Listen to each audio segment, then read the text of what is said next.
Guru Sahib JIO. Majh ਮਹਲਾ ਤੀਜਾ। ਗੁਰਮੁਖ ਮਿਲੈ ਮਿਲਾਏ ਆਪੇ, ਕਾਲ ਨ ਜੋ ਹੈ ਦੁਖ ਨਾ ਸੰਤਾਪੈ। ਗੁਰਮੁਖ ਮਿਲੈ ਮਿਲਾਏ ਆਪੇ, ਕਾਲ ਨ ਜੋ ਹੈ ਦੁਖ ਨਾ ਸੰਤਾਪੇ। ਹਉ ਮੈਂ ਮਾਰ ਬੰਧਨ ਸਭ ਤੋੜੈ, ਗੁਰਮੁਖ ਸ਼ਬਦ ਸੁਹਾਵਣਿਆ। ਹਉ ਵਾਰੀ ਜਿਉ ਵਾਰੀ, ਹਰ ਹਰ ਨਾਮ ਸੁਹਾਵਣਿਆ। ਗੁਰਮੁਖ ਗਾਵੈ ਗੁਰਮੁਖ ਨਾਚੈ, ਹਰ ਸੇਤੀ ਚਿਤ ਲਾਵਣਿਆ। ਰਹਾਉ ਗੁਰਮੁਖ ਜੀਵੈ ਮਰੈ ਪਰਵਾਣ, ਆਰਜ਼ਾ ਨ ਛੀਜੈ ਸ਼ਬਦ ਪਛਾਣ। ਗੁਰਮੁਖ ਮਰੈ ਨਾ ਕਾਲ ਨ ਖਾਏ, ਗੁਰਮੁਖ ਸੱਚ ਸਮਾਵਣਿਆ। ਗੁਰਮੁਖ ਹਰ ਦਰ ਸੋਭਾ ਪਾਏ, ਗੁਰਮੁਖ ਵਿੱਚੋਂ ਆਪ ਗਵਾਏ। ਆਪ ਧਰੈ ਕੁਲ ਸਗਲੇ ਤਾਰੇ, ਗੁਰਮੁਖ ਜਨਮ ਸਵਾਰਣਿਆ। ਗੁਰਮੁਖ ਦੁਖ ਕਦੇ ਨਾ ਲੱਗੈ ਸ਼ਰੀਰ, ਗੁਰਮੁਖ ਹਉ ਮੈਂ ਚੂਕੈ ਪੀਰ। ਗੁਰਮੁਖ ਮਨ ਨਿਰਮਲ ਫਿਰ ਮੈਲ ਨ ਲਾਗੈ, ਗੁਰਮੁਖ ਸਹਿਜ ਸਮਾਵਣਿਆ। ਗੁਰਮੁਖ ਨਾਮ ਮਿਲੈ ਵਡਿਆਈ, ਗੁਰਮੁਖ ਗੁਣ ਗਾਵੈ ਸੋਭਾ ਪਾਈ। ਸਦਾ ਆਨੰਦ ਰਹੈ ਦਿਨ ਰਾਤੀ, ਗੁਰਮੁਖ ਸ਼ਬਦ ਕਰਾਵਣਿਆ। ਗੁਰਮੁਖ ਅਨਦਿਨ ਸ਼ਬਦੇ ਰਾਤਾ, ਗੁਰਮੁਖ ਜੁਗ ਚਾਰੇ ਹੈ ਜਾਤਾ। ਗੁਰਮੁਖ ਗੁਣ ਗਾਵੈ ਸਦਾ ਨਿਰਮਲ, ਸ਼ਬਦੇ ਭਗਤ ਕਰਾਵਣਿਆ। ਬਾਜ ਗੁਰੂ ਹੈ ਅੰਧ ਅੰਧਾਰਾ, ਜਮਕਾਲ ਗ੍ਰਠੇ ਕਰਹਿ ਪੁਕਾਰਾ। ਅਨ ਦਿਨ ਰੋਗੀ ਬਿਸ਼ਟਾ ਕੇ ਕੀੜੇ, ਬਿਸ਼ਟਾ ਮਹਿ ਦੁਖ ਪਾਵਣਿਆ। ਗੁਰਮੁਖ ਆਪੇ ਕਰੇ ਕਰਾਏ, ਗੁਰਮੁਖ ਹਿਰਦੈ ਉਠਾ ਆਪ ਆਏ। ਨਾਨਕ ਨਾਮ ਮਿਲੈ ਵਡਿਆਈ, ਪੂਰੇ ਗੁਰ ਤੇ ਪਾਵਣਿਆ। ਗੁਰਮੁਖ ਆਪੇ ਕਰੇ ਕਰਾਏ, ਗੁਰਮੁਖ ਹਿਰਦੈ ਉਠਾ ਆਪ ਆਏ। ਨਾਨਕ ਨਾਮ ਮਿਲੈ ਵਡਿਆਈ, ਪੂਰੇ ਗੁਰ ਤੇ ਪਾਵਣਿਆ। ਵਾਹਿਗੁਰੂ ਜੀ ਕਾ ਖਾਲਸਾ, ਵਾਹਿਗੁਰੂ ਜੀ ਕੀ ਫਤਿਹ। ਜੁਗੋ ਜੁਗ ਅਟਲ ਸ਼ਬਦ ਸਤਿਗੁਰੂ ਧੰਨ ਧੰਨ ਗੁਰੂ ਗ੍ਰੰਥ ਸਾਹਿਬ ਜੀ, ਗੁਰੂ ਪਾਤਸ਼ਾਹ ਜੀ ਦੀ ਅਪਾਰ ਬਖਸ਼ਿਸ਼। ਸੰਧਿਆ ਸਮੇਂ ਅਸੀਂ ਗੁਰੂ ਹਜ਼ੂਰ ਹਾਜ਼ਰ ਹੋ ਪਾਏ ਹਾਂ। ਇਹ ਸਮਾਂ ਲੜੀਵਾਰ ਗੁਰਬਾਣੀ ਵਿਆਖਿਆ ਦਾ ਹੈ। ਇਸ ਵਿੱਚ ਮਾਝ ਰਾਗ ਦੇ ਗੁਰੂ ਅਮਰਦਾਸ ਮਹਾਰਾਜ ਜੀ ਦੁਆਰਾ ਉਚਰਿਤ ਕੀਤੇ ਅਸ਼ਟਪਦੇ ਸਾਨੂੰ ਪ੍ਰਾਪਤ ਨੇ। ਜੋ ਸ਼ਬਦ ਆਪਨੇ ਸਰਵਨ ਕੀਤਾ ਹੈ, ਇਹਦਾ ਆਲਮੋਸਟ ਹਾਫ ਪਾਰਟ 4 ਪਦੇ ਦੇ ਵਿਚਾਰੇ ਜਾ ਚੁੱਕੇ ਨੇ। ਜਿਹੜੇ ਅਗਲੇ 4 ਪਦੇ ਨੇ, ਉਹਨਾਂ ਦੀ ਅਸੀਂ ਤਕਰੀਰ ਵਿਚਾਰ ਅੱਜ ਕਰਨ ਦਾ ਯਤਨ ਕਰਾਂਗੇ। ਵਿਚਾਰ ਹਮੇਸ਼ਾ ਦੀ ਤਰ੍ਹਾਂ ਇੱਕ ਨਜ਼ਰ ਰਹਾਉ ਦੇ ਪਦੇ ਤੇ ਪਾਉਂਦਿਆਂ ਹੋਇਆਂ ਪ੍ਰਾਰੰਭ ਹੋਏਗੀ। ਮਹਾਰਾਜ ਕਹਿ ਰਹੇ ਨੇ, ਹਉ ਵਾਰੀ ਜਿਉ ਵਾਰੀ, ਹਰ ਹਰ ਨਾਮ ਸੁਹਾਵਣਿਆ। ਮੈਂ ਕੁਰਬਾਨ ਜਾਨਾ ਹਾਂ, ਮੈਂ ਵਾਰਨੇ ਜਾਨਾ ਹਾਂ ਉਹਨਾਂ ਮਨੁੱਖਾਂ ਤੋਂ, ਹਰਿ ਹਰਿ ਨਾਮ ਸੁਹਾਵਣਿਆ, ਜਿਨ੍ਹਾਂ ਦਾ ਜੀਵਨ ਨਾਮ ਦੀ ਮਹਿਮਾ ਨਾਲ ਮੰਡਿਤ ਹੈ, ਬੜਾ ਸੁਹਾਵਣਾ ਹੈ ਨਾਮ ਦੀ ਆਭਾ ਦੇ ਵਿੱਚੋਂ। ਮੁਰਾਦ ਇਹਦੇ 'ਚ ਇਹੋ ਹੀ ਹੈ, ਬੰਦੇ ਦੇ ਜੀਵਨ ਦੀ ਤਾਸੀਰ ਬਦਲੀ ਹੈ, ਉਹਦੀ ਸੀਰਤ ਅਧਿਆਤਮੀ ਹੋ ਗਈ ਹੈ। ਉਹ ਪਰਿਪੂਰਨ ਅਕਾਲ ਪੁਰਖ ਵਾਹਿਗੁਰੂ ਦੇ ਪੈ ਭਾਵ ਦੇ ਵਿੱਚ ਜੀਵਨ ਦੀ ਸ਼ੁਭਤਾ ਨੂੰ ਮਾਨਣ ਦੇ ਕਾਬਲ ਹੋ ਗਿਆ। ਮੈਂ ਇਹੋ ਜਿਹੇ ਬਸ਼ਰ ਤੋਂ ਕੁਰਬਾਨ ਜਾਨਾ ਹਾਂ। ਗੁਰੂ ਅਮਰਦਾਸ ਸਾਹਿਬ ਦੂਸਰੀ ਸਤਰ ਆ, ਗੁਰਮੁਖ ਗਾਵੈ ਗੁਰਮੁਖ ਨਾਚੈ ਹਰ ਸੇਤੀ ਚਿਤ ਲਾਵਣਿਆ। ਇਹੋ ਜਿਹਾ ਸ਼ਖਸ, ਇਹੋ ਜਿਹਾ ਮਨੁੱਖ ਗੁਰਮੁਖ ਨਾਚੈ, ਗੁਰੂ ਵੱਲ ਮੂੰਹ ਕਰਕੇ ਉਹਦਾ ਮਨ ਨੱਚ ਰਿਹਾ, ਉਹਦਾ ਮਨ ਗਾ ਰਿਹਾ ਹੈ। ਇਹਨੂੰ ਮੈਟਾਫੋਰਿਕ ਵੇ ਨਾਲ ਬਿਆਨ ਕੀਤਾ ਗਿਆ ਹੈ।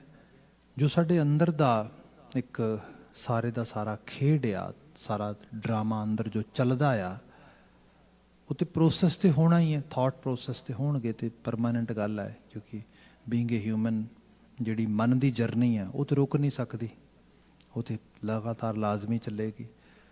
ਹੁਣ ਉਹ ਜਿਹੜੀ ਜਰਨੀ ਚੱਲ ਰਹੀ ਹੈ, ਜਿਹੜੀਆਂ ਉਹ ਥਾਪਾਂ ਤੇ ਗੀਤ ਗਾ ਰਿਹਾ ਮਨ, ਉਹਦੀ ਰਿਦਮ ਕਿਹੜੀ ਹੈ ਤੇ ਉਹਦੇ ਬਚਨ ਕਿਹੜੇ ਨੇ। ਭਾਵ ਇਹ ਉਹ ਕਿਹਦੇ ਤੋਂ ਪ੍ਰਭਾਵਿਤ ਹੈ, ਕਿਸ ਦੁਨੀਆ ਵਾਲੇ ਪਾਸੇ ਉਹ ਵੱਧ ਰਿਹਾ ਹੈ।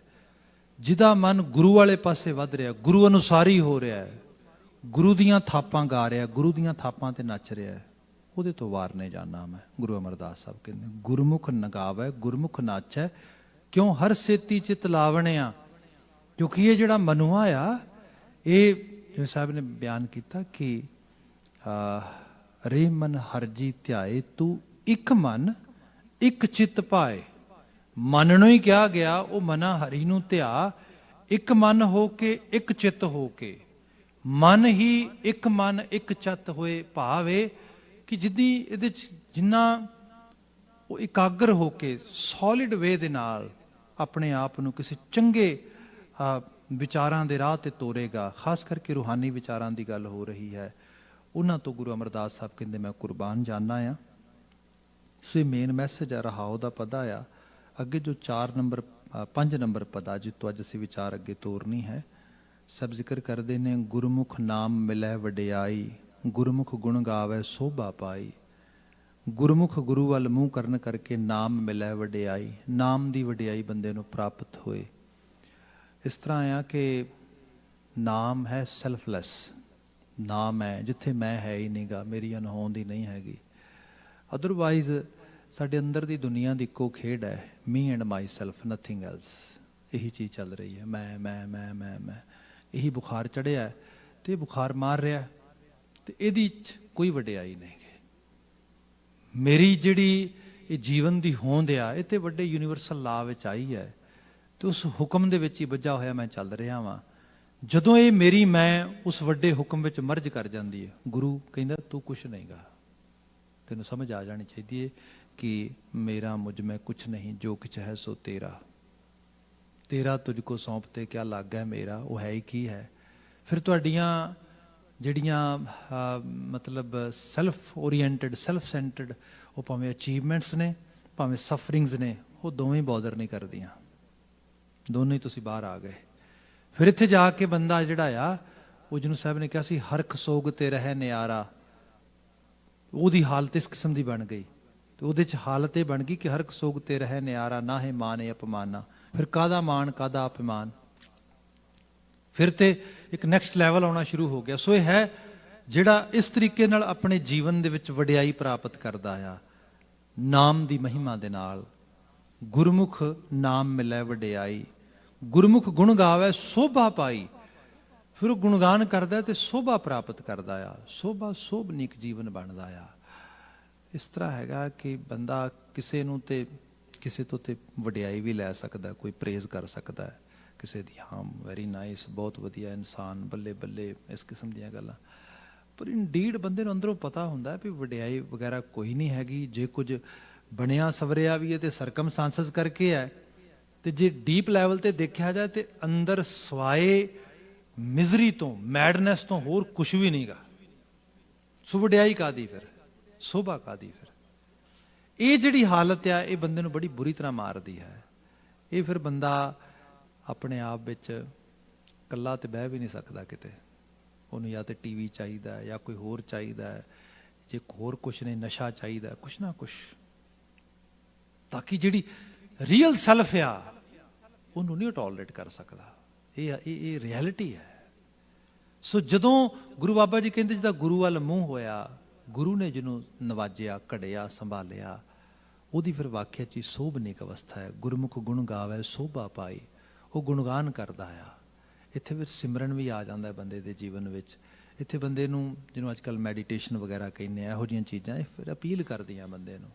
ਅਦਰਵਾਈਜ਼ ਬੰਦੇ ਨੂੰ ਤਾਂ ਅੰਦਰ ਦੀ ਜਿਹੜੀ ਮਿਜ਼ਰੀ, ਜਿੰਨਾ ਬੰਦਾ ਅੰਦਰ ਨੂੰ ਜਾਂਦਾ ਉਹਨਾਂ ਤੰਗ ਹੋ ਜਾਂਦਾ ਵੀ ਆਹ ਕੀ ਬਣ ਰਿਹਾ ਹੈਗਾ। No I don't want to actually listen, hear or see what my inner is doing. No, that is ਇਹ ਟੋਲਰੇਟ ਹੀ ਨਾ ਹੋ ਸਕਦਾ। ਅਗਲਾ ਬਚਨ ਸਾਹਿਬ ਨੇ ਕਿਹਾ ਹੈਗਾ, ਸਦਾ ਆਨੰਦ ਰਹਿ ਦਿਨ ਰਾਤੀ ਗੁਰਮੁਖ ਸ਼ਬਦ ਕਰਾਵਣਿਆ। ਜਿਹੜੇ ਸ਼ਬਦ ਦੇ ਜ਼ਰੀਏ ਆਪਣੇ ਅੰਦਰ ਦੀ ਦੁਨੀਆ ਨੂੰ ਕਰਾਉਂਦੇ ਨੇ, ਬਣਾਉਂਦੇ ਨੇ, ਸਵਾਰਦੇ ਨੇ। ਸਦਾ ਆਨੰਦ ਰਹੇ ਦਿਨ ਰਾਤੀ, ਹਰ ਵਕਤ ਆਨੰਦਤ ਅਵਸਥਾ ਆ। ਇਸ ਤਰ੍ਹਾਂ ਅਹਿਸਾਸੀਏ ਖੁਸ਼ੀ ਦੀਆਂ ਗੱਲਾਂ ਕਰਨੀਆਂ ਤੇ ਖੁਸ਼ੀ ਮੰਨਣੀ, ਇਹ ਦੋ ਵੱਖਰੀਆਂ ਚੀਜ਼ਾਂ ਨੇ। ਖੁਸ਼ੀ ਦੀਆਂ ਗੱਲਾਂ ਤੇ ਕੋਈ ਵੀ ਕਰ ਸਕਦਾ। ਬਿਲਾਸਮਈ ਗੱਲ ਕਰਦਿਆਂ ਹੋਇਆਂ ਬਚਨ ਅੱਗੇ ਤੋਰਦਾ ਆ। ਸਾਡੇ ਮਿੱਤਰ ਹੈਗੇ ਨੇ ਵੈਨਕੂਵਰ ਦੇ ਵਿੱਚ ਬੜੇ ਪਿਆਰੇ, ਤੇ ਇੱਕ ਵਾਰੀ ਉੱਥੇ ਜਿਹੜੇ ਆ ਹਨੀ ਬੀਜ਼ ਦੀ ਜਿਹੜੀ ਫਾਰਮਿੰਗ ਹੁੰਦੀ ਹੈ, ਇਹਦੇ ਉੱਤੇ ਕੋਈ ਬੰਦਾ ਸਟੇਟਸ ਤੋਂ, ਅਮਰੀਕਾ ਤੋਂ ਕੋਈ ਲੈਕਚਰ ਕਰਨ ਵਾਸਤੇ ਆਇਆ। ਉੱਥੇ ਕੁਝ ਫਾਰਮਰ ਇਕੱਠੇ ਹੋਏ ਤੇ ਉਹਨਾਂ ਨੂੰ ਉਹ ਕੁਝ ਓਰੀਐਂਟੇਸ਼ਨ ਦੇ ਰਿਹਾ ਤੇ ਕੁਝ ਉਹ ਲੈਕਚਰਸ ਵਗੈਰਾ ਦੇ ਰਿਹਾ ਹੈਗਾ। ਤੇ ਸਾਡੇ ਅੰਕਲ ਜੀ ਲੱਗਦੇ ਨੇ, ਵੈਸੇ ਬੜੇ ਪਿਆਰੇ ਮਿੱਤਰ ਨੇ, ਤੇ ਉਹ ਵੀ ਉਹ ਆਪਣੇ ਮਿੱਤਰਾਂ ਦੇ ਨਾਲ ਕਿਤੇ ਬੈਠੇ ਤੇ ਉਹ ਪ੍ਰੈਜੈਂਟੇਸ਼ਨ ਇੰਜੋਏ ਕਰਦੇ ਸੀ। ਵੈਸੇ ਉਹ ਫਾਰਮਰ ਨਹੀਂ ਸੀ ਹੈਗੇ, ਉਹ ਤੇ ਕਾਰੋਬਾਰੀ ਹੋਰ ਕਾਰੋਬਾਰ ਕਰਦੇ। ਉਹ ਖੈਰ ਜਦੋਂ ਸਾਰੀ ਪ੍ਰੈਜੈਂਟੇਸ਼ਨ ਵਗੈਰਾ ਕੀਤੀ ਤੇ ਉਹਨਾਂ ਨੇ ਹੱਥ ਖੜੇ ਕਰਕੇ ਕਿਹਾ ਵੀ ਉਹਨੂੰ, ਵੀ ਜੋ ਪ੍ਰੈਜ਼ੈਂਟਰ ਸੀਗਾ, ਵੀ sir can I ask you question. ਉਹ ਕਹਿੰਦਾ ਸ਼ੋਰ, ਵਾਈ ਨਾਟ, ਦੱਸੋ ਕੀ ਗੱਲ ਹੈ। ਕਹਿੰਦਾ ਗੱਲ ਇਹ ਹੈ ਕਿ which kind of honey is more healthy and tasty? Can you tell me? Because I'm not actually a honey producer. I am you can say honey eater. मैं तो हनी ਦਾ ਇਨਟੇਕ ਕਰਨ ਵਾਲਾ ਬੰਦਾ ਹੈ, ਮੈਂ ਤੇ ਉਹ ਇੰਜੋਏ ਕਰਦਾ ਹਾਂ। ਸੋ ਇਸ ਕਰਕੇ ਮੈਨੂੰ ਤੂੰ ਦੱਸ ਦੇ ਵੀ ਕਿਹੜਾ ਟੇਸਟ ਜ਼ਿਆਦਾ ਵਧੀਆ ਤੇ ਕਿਹੜਾ ਹਨੀ ਜਿਹੜਾ ਖਾਣ ਵਾਸਤੇ ਸਿਹਤ ਲਈ ਚੰਗਾ ਹੁੰਦਾ ਆ। ਤੇ ਉਹ ਜਿਹੜਾ ਹਨੀ ਦੀ ਖੇਤੀ ਪ੍ਰਮੋਟ ਕਰਨ ਵਾਸਤੇ ਆਇਆ ਜਿਹੜਾ ਬੰਦਾ ਸਾਰਾ ਕੁਝ ਦੱਸ ਰਿਹਾ, ਉਹ ਹੱਸ ਕੇ ਕਹਿੰਦਾ you know mister Singh, there is a funny thing. ਕਹਿੰਦਾ ਹਕੀਕਤ ਇਹ ਹੈ ਕਿ ਮੈਨੂੰ ਕੁਛ ਨਹੀਂ ਪਤਾ ਇਹਦੇ ਬਾਰੇ, ਕਿਉਂਕਿ ਮੈਨੂੰ ਹਨੀ ਤੋਂ ਐਲਰਜੀ ਹੈ। ਮੈਂ ਤੇ ਕਦੀ ਕਹਿੰਦਾ ਇੱਕ ਬੂੰਦ ਵੀ ਨਹੀਂ ਜਿਹੜੀ ਟੇਸਟ ਕਰਕੇ ਦੇਖੀ।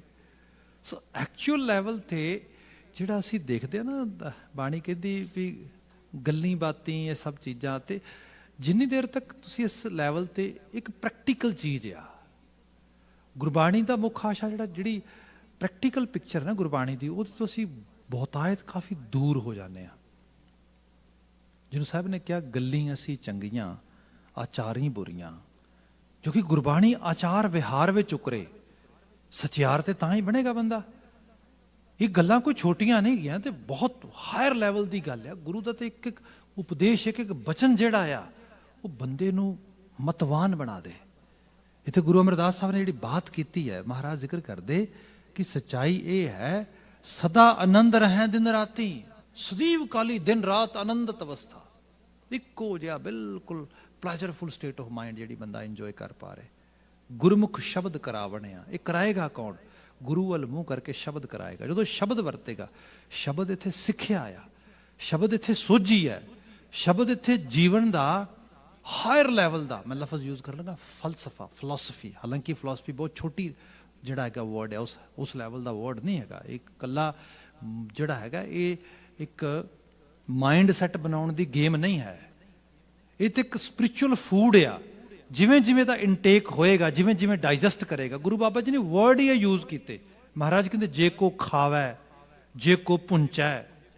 ਖਾਣਾ ਆ, ਕੱਲਾ ਖਾਣਾ ਨਹੀਂਗਾ, ਚੂ ਕਰਨਾ ਨਹੀਂ, ਕੱਲਾ ਚੂ ਕਰਕੇ ਸੱਟਦਾ। ਨੋ ਬਾਬਾ ਜੀ ਕਹਿੰਦੇ ਡੋਂਟ ਹੈਵ ਟੂ ਜਸਟ ਚੂ, ਤੈਨੂੰ ਖਾਣਾ ਵੀ ਹੈ, ਉਸ ਨੂੰ ਤੇ ਤੂੰ ਅੰਦਰ ਜਿਹੜਾ ਹੈਗਾ ਉਸ ਤਰੀਕੇ ਨਾਲ ਗਰਾਸ ਨਿਵਾਲੇ ਅੰਦਰ ਵੀ ਜਾਣੇ ਨੇ, ਉਹਦਾ ਪ੍ਰੋਪਰ ਇਨਟੇਕ ਹੋਏਗਾ। ਫਿਰ ਕੱਲਾ ਉਹ ਵੀ ਨਹੀਂ, ਪ੍ਰੋਪਰ ਡਾਈਜੈਸਟ ਵੀ ਹੋਏਗਾ। ਜਿੱਥੇ ਚੀਜ਼ਾਂ ਹੋਣਗੀਆਂ ਉੱਥੇ ਉਧਾਰ ਹੈ। ਸੋ ਉਹਦੀ ਬਾਤ ਹੋਈ, ਇਹ ਸ਼ਬਦ ਦੇ ਜ਼ਰੀਏ ਹੈ। ਗੁਰਮੁਖ ਸ਼ਬਦ ਕਰਾਵਣਿਆ। ਅਗਲਾ ਬਚਨ ਹੈ, ਗੁਰਮੁਖ ਅਨਦਿਨ ਸ਼ਬਦੇ ਰਾਤਾ। ਫਰਦਰ ਐਕਸਟੈਂਸ਼ਨ ਹੈ ਹੁਣ ਇਹਦੀ।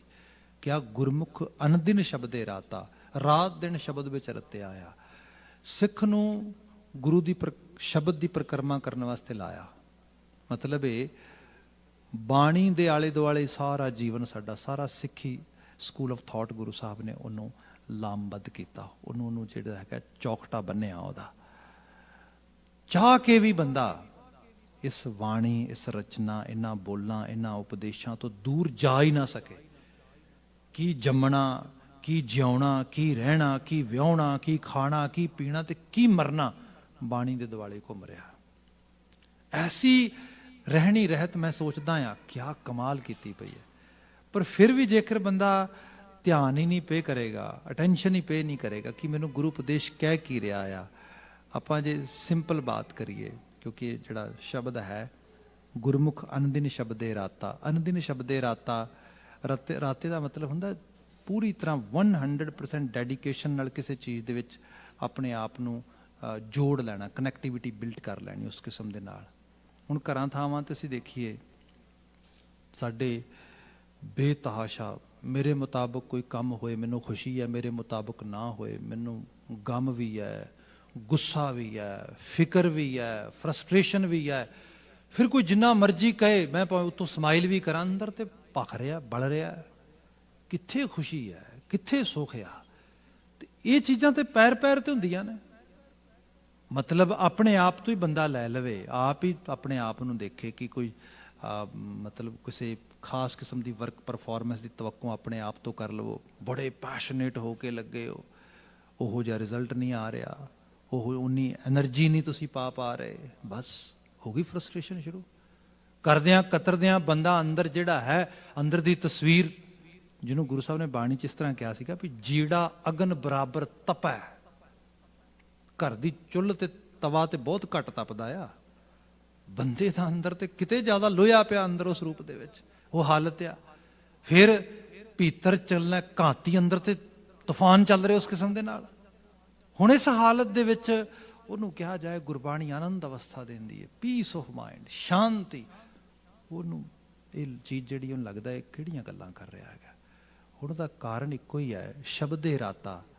ਸਾਡਾ ਖਾਣ ਪਾਣ, ਰਹਿਣ ਸਹਿਣ, ਜਿਉਣ ਮਰਨ ਸਭ ਕੁਝ ਸ਼ਬਦ ਵਿੱਚੋਂ ਰਿਫਲੈਕਟ ਹੋ ਕੇ ਆਏ। ਜਿਵੇਂ ਮੈਂ ਸੋਚ ਰਿਹਾ ਵਾਂ, ਵਧੇ ਹੋਏ ਲਾਲਚ, ਉਹਨਾਂ ਨੂੰ ਟ੍ਰਿਮ ਕਰਾਂ ਸ਼ਬਦ ਦੇ ਉਸ ਸ਼ਸਤਰ ਦੇ ਨਾਲ, ਜਿਹਨੂੰ ਕਿਹਾ ਗਿਆ ਸੀਗਾ ਕਿ ਗਿਆਨੈ ਕੀ ਵੱਢਣੀ, ਮਨੈ ਹਾਥ ਲੈ, ਕਾਤਰ ਤੱਕ ਕੁਤਵਾਰ ਬੁਹਾਵੈ। ਆਪ ਨੂੰ ਇਹ ਸ਼ਾਇਦ ਲਫ਼ਜ਼ ਥੋੜੇ ਭਾਰੇ ਲੱਗਦੇ ਹੋਣ। ਸਾਡੇ ਇੱਥੇ ਜਿਹੜਾ ਅਸੀਂ ਬਰੂਮ ਕਰਦੇ ਹਾਂ, ਕਈ ਵਾਰ ਲੈਂਗੁਏਜ ਦੇ ਅਕੋਰਡਿੰਗਲੀ ਵੱਖਰੀਆਂ ਵੱਖਰੀਆਂ ਚੀਜ਼ਾਂ ਸਾਨੂੰ ਮਿਲਦੀਆਂ ਨੇ ਦੇਖਣ ਨੂੰ। ਇੱਥੇ ਬਰੂਮ ਫਲੋਰ ਦੇ ਉੱਤੇ ਕਰੀਏ, ਉਹ ਪਲਾਸਟਿਕ ਦੇ ਬਣੇ ਹੋਏ ਝਾੜੂ ਆ ਜਾਂਦੇ ਨੇ। ਜੇ ਆਪਾਂ ਪਿੱਛੋਂ ਜਿਹੜੇ ਬੈਕ ਹੋਮ ਇੰਡੀਆ ਤੋਂ ਦੇਖਦੇ ਹੈਗੇ ਆ, ਉੱਥੇ ਕਈ ਤਰ੍ਹਾਂ ਦੇ ਤੁਸੀਂ ਬਰੂਮ ਦੀਆਂ ਕਈ ਵੈਰਾਈਟੀਜ਼ ਦੇਖੀਆਂ ਹੋਣਗੀਆਂ। ਇੱਕ ਬਰੂਮ ਜਿਹੜਾ ਸੰਗੇਮਰਮਰ ਦੇ ਫਲੋਰ 'ਤੇ ਫੇਰਨ ਵਾਸਤੇ ਹੁੰਦਾ ਆ, ਉਹਨੂੰ ਸ਼ਾਇਦ ਤੁਹਾਨੂੰ ਜੇ ਯਾਦ ਹੋਏ ਵੋਕੈਬਲਰੀ ਦੇ ਵਿੱਚ, ਜੇ ਮੈਂ ਐਗਜ਼ੈਕਟ ਸਹੀ ਕਰ ਰਿਹਾ ਕੋਡ, ਤੇ ਉਹ ਹੈਗਾ ਕਿ ਉਹਨੂੰ ਫੁੱਲ ਝਾੜੂ ਕਿਹਾ ਜਾਂਦਾ ਸੀਗਾ, ਹਲਕਾ ਜਾਂਦਾ ਸੀ, ਇਸ ਤਰੀਕੇ ਨਾਲ ਮਾਰਿਆ ਜਾਂਦਾ ਹੈਗਾ। ਦੂਸਰਾ ਝਾੜੂ ਹੁੰਦਾ ਸੀ ਥੋੜ੍ਹਾ ਡਾਢੇ ਸਰਫੇਸ 'ਤੇ ਮਾਰਨ ਵਾਲਾ, ਉਹ ਮੈਨੂੰ ਐਗਜ਼ੈਕਟਲੀ ਨਾਂ ਨਹੀਂ ਪਤਾ ਉਹਦਾ, ਪਰ ਉਹ ਚੌੜੀ ਜਿਸ ਤਰੀਕੇ ਨਾਲ ਝਾੜੂ ਹੁੰਦੀ ਉਸ ਤਰੀਕੇ ਨਾਲ ਮਾਰੀ ਜਾਂਦੀ। ਫਿਰ ਇੱਕ ਬੁਹਾਰੀ ਹੁੰਦੀ ਸੀ, ਬੁਹਾਰੀ ਹੁੰਦੀ ਸੀ ਜਿਹੜਾ ਬਰੂਮ ਸਟਿਕਸ ਦਾ, ਤੀਲਿਆਂ ਦਾ ਬਣਿਆ ਹੁੰਦਾ ਸੀਗਾ, ਬਿਲਕੁਲ ਡਾਢੇ ਤੀਲੇ, ਜਿੱਥੇ ਕੋਈ ਬਹੁਤ ਉਬੜ ਖਾਬੜ ਸਰਫੇਸ ਆ, ਇੱਟਾਂ ਨੇ, ਕੁਝ ਇਹੋ ਜਿਹੀ ਚੀਜ਼, ਇੱਥੋਂ ਮਤਲਬ ਕੂੜਾ ਮਿੱਟੀ ਨਿਕਲਣੀ ਬਹੁਤ ਮੁਸ਼ਕਿਲ ਆ। ਉੱਥੇ ਫਿਰ ਕੀ ਹੁੰਦਾ ਸੀਗਾ, ਉਹ ਬੁਹਾਰੀ ਫੇਰੀ ਜਾਂਦੀ ਸੀ ਪੂਰੀ ਖਿੱਚ ਕੇ, ਇਸ ਤਰੀਕੇ ਦੇ ਨਾਲ ਜ਼ੋਰ ਲਾ ਕੇ, ਫਿਰ ਉਹ ਰਗੜ ਕੇ ਵਿੱਚੋਂ ਜਿਹੜਾ ਸੀ ਡਸਟ, ਮਿੱਟੀ, ਉਸ ਤਰੀਕੇ ਨਾਲ। ਜੇ ਅਸੀਂ ਦੇਖੀਏ ਜਨਮਾਂ ਜਨਮਾਂਤਰਾਂ ਦੇ ਅੰਦਰ ਮੈਲ ਕਿੰਨਾ ਕੁਛ ਪਿਆ ਆ, ਤੇ ਬੰਦਾ ਫੁੱਲ ਝਾੜੂ ਵੀ ਫੇਰਨ ਨੂੰ ਤਿਆਰ ਨਹੀਂ ਹੈਗਾ। ਬੰਦਾ ਕਹਿੰਦਾ ਨਹੀਂ ਬਸ ਨਾ, ਝਾੜੂ ਵਗੈਰਾ ਨਹੀਂ ਲਗਾਉਣਾ, ਬਸ ਪ੍ਰਟੈਂਡ ਝਾੜੂ ਕਰਨਾ ਹੈ। ਪ੍ਰਟੈਂਡ ਝਾੜੂ, ਮਾਫੀ ਮੰਗਾਂਗਾ ਮੈਂ, ਪ੍ਰਟੈਂਡ ਬੰਦਾ ਗੁਰਦੁਆਰਾ ਸਾਹਿਬ ਆਇਆ, ਠੀਕ ਹੈ ਜੀ, ਬਸ ਇੱਕ ਜਿਵੇਂ ਧੋਖ ਮਾਰੀ, ਜੈ ਕੀਤੀ ਜਿਹਨੂੰ ਕਹਿੰਦੇ ਆ ਭਾਰਤੀ ਖਿੱਤੇ ਦੇ ਵਿੱਚ, ਤੇ ਜਾਂ ਤੇ ਨਿਕਲ ਗਿਆ ਇੰਨੀ ਗੱਲ ਕਰਕੇ। ਜੇ ਹੋਇਆ ਥੋੜਾ ਸਮਾਂ ਬੈਠ ਗਿਆ, ਬੈਠਾ ਹੋਇਆ ਵੀ ਨਾ ਮਨ ਦੀ ਦੁਨੀਆ ਉੱਥੇ ਹੈ, ਨਾ ਆਪ, ਇੱਕ ਅਜੀਬ ਜੀ ਹਾਲਤ ਹੈ ਉਹ ਸਾਰੇ ਦੇ ਵਿੱਚ। ਹੁਣ ਉਹਦੇ ਚੋਂ ਇਹ ਪ੍ਰਟੈਂਡ ਗੇਮ ਹੋ ਰਹੀ ਹੈ, ਪ੍ਰਟੈਂਡ ਕਰ ਰਹੇ ਹਾਂ ਬੈਠਾ ਆ, ਹੈ ਨਹੀਂਗਾ, ਹੋਵਾਂ ਤੇ ਫਿਰ ਕੁਛ ਅਸਰ ਹੋਏ, ਕੋਈ ਚੀਜ਼ ਠੀਕ ਹੈ। ਬਲਕਿ ਚਾਹੀਦਾ ਤੇ ਇਹ ਹੈ ਐਕਟਿਵਲੀ ਪਾਰਟੀਸਪੇਸ਼ਨ ਹੋਏ। ਤੇ ਹੁਣ ਐਕਟਿਵਲੀ ਪਾਰਟੀਸਪੇਟ ਕਿੰਨੇ ਕਰਨੀ ਹੈ? ਸਰੀਰ ਤੇ ਆ ਗਿਆ, ਉਹਦੀ ਤੇ ਜੋਬ ਹੋ ਗਈ ਡਨ। ਹੁਣ ਅਗਲੀ ਜੌਬ ਜਿਹੜੀ ਹੈ ਉਹ ਹੈਗੀ, ਪਹਿਲੀ ਹੈ ਸਰੋਤ ਦੀ, ਸਰੁਤਵਾ, ਫਿਰ ਹੈਗੀ ਹੈ ਸੁਰਤ ਦੀ, ਇਕਾਗਰਤਾ, ਉਸ ਤਰੀਕੇ ਨਾਲ। ਫਿਰ ਥਰਡ ਜਿਹੜੀ ਲੈਵਲ ਆ ਉਹ ਹੈਗਾ ਉਹਨੂੰ ਪ੍ਰੋਸੈਸ ਕਰਨ ਦੀ। ਹੁਣ ਉਹ ਚੀਜ਼ਾਂ ਜਿਹੜੀਆਂ ਨੇ ਜਿਵੇਂ ਜਿਵੇਂ ਡੀਪ ਲੈਵਲ ਤੇ ਚੱਲਣਗੀਆਂ, ਫਿਰ ਜਾ ਕੇ ਅੰਦਰ ਕੁਝ ਫੀਲ ਹੋਏਗਾ, ਕੁਝ ਚੀਜ਼ ਮਹਿਸੂਸ ਹੋਏਗੀ। ਜੇ ਬੰਦੇ 'ਚ ਉਹ ਲੈਵਲ ਤੇ ਗਿਆ ਹੀ ਨਹੀਂ ਗਾ, ਫਿਰ ਕਾਤਰ ਤੱਕ ਤੁਆਰ ਬੁਹਾਵੇ, ਬੁਹਾਰੀ ਤੇ ਵੱਜੀ ਨਹੀਂ, ਉਹ ਕੂੜਾ ਉੱਥੇ ਦਾ ਉੱਥੇ ਹੀ ਪਿਆ ਆ। ਇਹ ਹਾਲਤ ਆ। ਫਿਰ ਇਸ ਕਰਕੇ ਅਸੀਂ ਸ਼ਿਕਾਇਤ ਵੀ ਨਹੀਂ ਕਰ ਸਕਦੇ। ਪੰਜਾਬ ਦੀ ਫਿਜ਼ਾਂ ਦੇ ਵਿੱਚ ਜਿਹੜੀ ਸ਼ਰਧਾ ਆਸਥਾ ਆ ਨਾ, ਮਾਫੀ ਮੰਗਾਂਗਾ, ਇਹ ਬੜੀ ਪੇਤਲੀ ਜੀ ਹੈ। ਪੇਤਲੀ ਮੀਨ ਬੜੀ ਜਿਹੜੀ ਹੈਗੀ, ਬੜੀ ਉਹਦੀ ਜਿਹੜੀ ਲੇਅਰ ਆ ਨਾ, ਉਹ ਬੜੀ ਥਿਕ ਨਹੀਂ ਹੈਗੀ, ਥਿਨ ਜੀ ਹੈ, ਬੜੀ ਥਿਨ ਜੀ ਲੇਅਰ ਬੰਦਾ ਸ਼ਰਧਾ ਦੀ ਚੱਕੀ ਫਿਰਦਾ ਆ। ਤੇ ਉਸ ਥਿਨ ਜੀ ਲੇਅਰ ਦੇ ਵਿੱਚ ਜਦੋਂ ਗੁਰਬਾਣੀ ਵਰਗਾ ਥੋੜਾ ਜਿਹਾ ਵੀ ਉਸ ਕਿਸਮ ਦਾ ਥਾਟ ਪੈਂਦਾ ਆ, ਉਹ ਟੁੱਟ ਜਾਂਦੀ ਹੈ। ਹਾਂ, ਇੱਥੇ ਉਹ ਫੁੱਲਾਂ ਵਰਗੀਆਂ ਚੀਜ਼ਾਂ ਜਿਹੜੀਆਂ ਨੇ, ਡੇਰੇਵਾਦ ਤੇ ਉਸ ਕਿਸਮ ਦੀ ਚੀਜ਼ ਉਹ ਚੱਲੀ ਜਾਂਦੀ ਹੈ, ਕਿਉਂਕਿ ਕੋਈ ਅਕਾਊਂਟੇਬਿਲਿਟੀ ਤੇ ਹੈ ਨਹੀਂ ਗੀ, ਨਾ ਕੋਈ ਕਿਸੇ ਕਿਸਮ ਦੇ ਨਾਲ ਕੋਈ ਬੰਦੇ ਨੂੰ ਉਸ ਇੰਟੀਗ੍ਰਿਟੀ ਦੀ ਕੋਈ ਗੱਲ ਹੋ ਰਹੀ ਹੈ, ਟਰੂਥਫੁਲਨੈਸ ਦੀ, ਕੋਈ ਸੈਲਫ ਐਨਾਲਿਸਿਸ ਦੀ ਗੱਲ ਹੋ ਰਹੀ ਹੈ। ਚੱਲੀ ਜਾ ਰਿਹਾ, ਮਾਨਤਾ ਮਿਲੀ ਜਾ ਰਹੀ ਹੈ, ਜੈ ਜੈਕਾਰ ਹੋ ਰਹੀ ਹੈ, ਬੱਲੇ ਬੱਲੇ, ਬਹੁਤ ਅੱਛੇ, ਬੜੇ ਧਰਮੀ ਬੰਦੇ, ਬੜੇ ਇਸ ਕਿਸਮ ਦਾ। ਅੰਦਰ ਬੰਦਾ ਆਪਣੇ ਆਪ ਨੂੰ ਚੀਟ ਕਰ ਰਿਹਾ, ਪਤਾ ਹੀ ਨਹੀਂ ਲੱਗ ਰਿਹਾ ਅੰਦਰ ਤੇ ਕੁਛ ਵੀ ਨਹੀਂ, ਅੰਦਰ ਤੇ ਇੱਕ ਛਾਪ ਨਹੀਂ ਗੀ, ਇੱਕ ਧਾਰੀ ਨਹੀਂ ਪੈ ਰਹੀ। ਗੁਰੂ ਬਾਬਾ ਜੀ ਨੇ ਕਿਹਾ ਨਾ, ਇਮਾਨਦਾਰੀ ਦੇ ਨਾਲ ਸ਼ਬਦ ਦੇ ਆਗੋਸ਼ 'ਚ ਸੁਰਤ ਕਰਕੇ ਜਦੋਂ ਜ਼ਿਕਰ ਕੀਤਾ, ਗੁਰਮੁਖ ਅਨਦਿਨ ਸ਼ਬਦੇ ਰਾਤਾ, ਸ਼ਬਦ ਵਿੱਚ ਰਤ ਜਾ, ਇਹਨੂੰ ਦੇਖ। ਗੁਰੂ ਸਾਹਿਬ ਨੇ ਐਵੇਂ ਤੇ ਬੋਲ ਲਿਖੇ ਨਹੀਂ, ਐਡਾ ਵੱਡਾ ਗ੍ਰੰਥ ਸਾਹਿਬ ਲਿਖਿਆ ਆ, ਤੇ ਇਸ ਗ੍ਰੰਥ ਸਾਹਿਬ ਦੀ ਇਹਨੂੰ ਮਾਨਵਤਾ ਨੂੰ ਦੇਣ ਵਾਸਤੇ ਆਪਣੀਆਂ ਜਾਨਾਂ ਸ਼ਹੀਦ ਕੀਤੀਆਂ, ਬੱਚੇ ਸ਼ਹੀਦ ਕਰਤੇ। ਕੁਛ ਤੇ ਹੋਏਗਾ ਇਸ ਹਾਇਰ ਥਾਟ ਦੇ ਵਿੱਚ। ਸੋ ਇਸ ਲਈ ਉਹਨੂੰ ਉਸ ਵਿਸ਼ਵਾਸ ਦੇ ਨਾਲ ਬੰਦਾ ਉਸ ਤਰੀਕੇ ਨਾਲ ਉਹਦੇ ਨਾਲ ਆਪਣੇ ਆਪ ਨੂੰ ਕਨੈਕਟ ਕਰੇ। ਬਾਬਾ ਜੀ ਬਿਆਨ ਕਰਦੇ, ਗੁਰਮੁਖ ਅਨਦਿਨ ਸ਼ਬਦੇ ਰਾਤਾ, ਗੁਰਮੁਖ ਜੁਗ ਚਾਰੇ ਹੈ ਜਾਤਾ। ਤੇ ਇਹ ਚੀਜ਼ ਕੋਈ ਇੱਕ ਦਿਨ ਦੀ ਨਹੀਂ ਗਈ, ਜੁਗ ਚਾਰੇ ਹੈ ਜਾਤਾ। ਭਾਵੇਂ ਕਈ ਵਾਰ ਲੋਕਾਂ ਨੂੰ ਵੱਖਰੇ ਵੱਖਰੇ ਢੰਗ ਨਾਲ ਚੀਜ਼ਾਂ ਕਹਿਣ ਸੁਣਨ ਦੀ ਜਾਚ ਆ ਰਹੀ ਹੈ, ਹੌਲੀ ਹੌਲੀ ਕਰਕੇ ਲੋਕੀ ਕਈ ਵਾਰੀ ਇਸ ਤਰ੍ਹਾਂ ਕਹਿ ਰਹੇ ਨੇ, ਕੁਝ ਚੀਜ਼ਾਂ 15ਵੀਂ ਸਦੀ 'ਚ ਆਈਆਂ ਸੀਗੀਆਂ, ਅੱਜ ਅਸੀਂ 21ਵੀਂ ਸਦੀ 'ਚ ਹਾਂ। 15ਵੀਂ ਸਦੀ ਦੇ ਗੱਡੇ 21ਵੀਂ ਸਦੀ 'ਚ ਨਹੀਂ ਚੱਲਦੇ। ਹੁਣ ਤੇ ਬਹੁਤ ਜਿਹੜਾ ਨੇ ਨੈਕਸਟ ਲੈਵਲ ਦੀਆਂ ਕਾਰਾਂ ਚੱਲਦੀਆਂ ਨੇ, ਇਲੈਕਟ੍ਰਿਕ ਕਾਰਾਂ ਆ ਗਈਆਂ ਨੇ, ਇੱਥੇ ਤੇ ਇਹੋ ਜਿਹੀਆਂ ਚੀਜ਼ਾਂ ਆ ਗਈਆਂ ਨੇ। ਠੀਕ ਹੈ ਭਾਈ, ਪਰ ਮੈਂ ਬੇਨਤੀ ਕਰਾਂਗਾ, ਕੰਪੈਰੀਜ਼ਨ ਰੋਂਗ ਹੈ। 15ਵੀਂ ਸਦੀ ਦਾ ਬੰਦਾ ਤੇ 21ਵੀਂ ਸਦੀ ਦਾ ਬੰਦਾ ਕੋਈ ਫਰਕ ਨਹੀਂ, ਬਲਕਿ ਹਾਲਤ ਖਰਾਬ ਹੋਈ ਹੈ। 15ਵੀਂ ਸਦੀ ਦੇ ਬੰਦੇ ਨੂੰ ਵੀ ਕਾਮ ਤੰਗ ਕਰਦਾ ਸੀ, ਕ੍ਰੋਧ ਤੰਗ ਕਰਦਾ ਸੀ, ਵਾਸ਼ਨਾ ਤੰਗ ਕਰਦੀ ਸੀ, ਹੰਕਾਰ ਤੰਗ ਕਰਦਾ ਸੀ। ਸਾਊਥ ਆਫ ਦਾ ਬਾਰਡਰ ਕੀ ਹੋ ਰਿਹਾ? ਜਿਸ ਯੂਨਾਈਟਿਡ ਸਟੇਟਸ ਨੇ ਦੁਨੀਆ ਨੂੰ ਡੈਮੋਕ੍ਰੇਸੀ ਸਿਖਾਈ, ਡੈਮੋਕ੍ਰੇਸੀ ਦੀਆਂ ਵੈਲਿਊ ਸਿਖਾਈਆਂ, ਜਿੱਥੋਂ ਦੀਆਂ ਐਗਜ਼ਾਮਪਲਸ ਲੈ ਲੈ ਕੇ ਲੋਕਾਂ ਨੇ ਆਪਣਾ ਸਿਸਟਮ ਬਿਲਡ ਕੀਤੇ, ਸਭ ਕੁਝ ਬਿਲਡ ਕੀਤਾ। ਅੱਜ ਉੱਥੇ ਜਿਹੜਾ ਮੁਲਕ ਦਾ ਮੁਖੀ ਹੈ, ਅੱਜ ਦੀ ਕਿਉਂ, ਪਿਛਲੇ 4 ਸਾਲਾਂ ਤੋਂ ਲੈ ਲਓ ਲਗਾਤਾਰ, ਕੀ ਹਾਲਤ ਹੋਈ ਪਈ ਹੈ। ਇਹ ਸਾਰੇ ਦੇ ਪਿੱਛੇ ਤੁਸੀਂ ਰੀਜ਼ਨ ਲੱਭੋ ਤੇ ਕੀ ਲੱਭੇਗਾ? ਸੈਲਫਿਸ਼ਨੈਸ। ਮੈਂ ਤੇ ਮਾਈ ਸੈਲਫ, ਦੈਟਸ ਇਟ। ਮੈਂ ਹੈਗਾ, ਸਭ ਕੁਝ ਠੀਕ ਹੈ, ਜੇ ਮੈਨੂੰ ਮਾੜਾ ਜਿਹਾ ਸੱਜੇ ਖੱਬੇ ਕੀਤਾ, ਸਭ ਖਰਾਬ ਕਰ ਦਿਆਂਗਾ ਮੈਂ। ਉਹ ਕਮਾਲ ਹੋ ਗਈ। ਉਹ ਡੈਮੋਕ੍ਰੇਸੀ ਵਾਸਤੇ ਤੇ ਲੋਕੀ ਕਹਿੰਦੇ ਕੁਰਬਾਨੀ ਕਰੇ, ਲੋਕ ਭਲਾਈ ਕਲਿਆਣ, ਇਹ ਕੰਟਰੀਜ਼ ਜਿਹੜੀਆਂ ਨੇ ਇਹ ਹਿਊਮਨ ਵੈਲਬੀਂਗ ਵਾਸਤੇ ਨੇ, ਵੈਲਫੇਅਰ ਵਾਸਤੇ ਨੇ। ਤੂੰ ਕੀ ਕਰ ਰਿਹਾ? ਹੁਣ ਆਹ ਜਿਹੜੀ ਚੀਜ਼ ਆ, ਪੱਕੇ ਤੌਰ ਤੇ ਚੇਤੇ ਰੱਖੋ, ਮਨੁੱਖ ਦੀ ਸੁਰਤ ਬਿਰਤ ਨਹੀਂ ਬਦਲੀ, ਮਨੁੱਖ ਦੀ ਲੋੜ ਵੀ ਨਹੀਂ ਬਦਲੀ। ਹਾਂ, ਕੱਲ ਤੱਕ ਇਹ ਸੀਗਾ ਕਿ ਬੰਦੇ ਨੂੰ ਫੂਡ ਤੇ ਇਨਟੇਕ ਹੋਣਾ ਹੀ ਹੈ। ਫੂਡ ਇਨਟੇਕ ਹੋਣ ਵਾਸਤੇ ਉਹਦਾ ਰੂਪ ਥੋੜਾ ਵੱਖਰਾ ਹੋਏਗਾ। ਉਸ ਵਕਤ ਜੇ ਦੇਖਿਆ ਜਾਏ ਐਕਸਪੋਜ਼ਰ ਨਹੀਂ ਹੋਏਗਾ।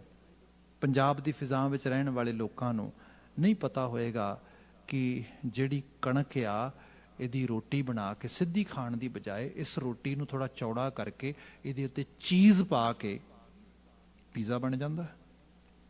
ਇਹ ਐਕਸਪੋਜ਼ਰ ਜਿਹੜਾ ਆ ਹੌਲੀ ਹੌਲੀ ਮਿਲਿਆ।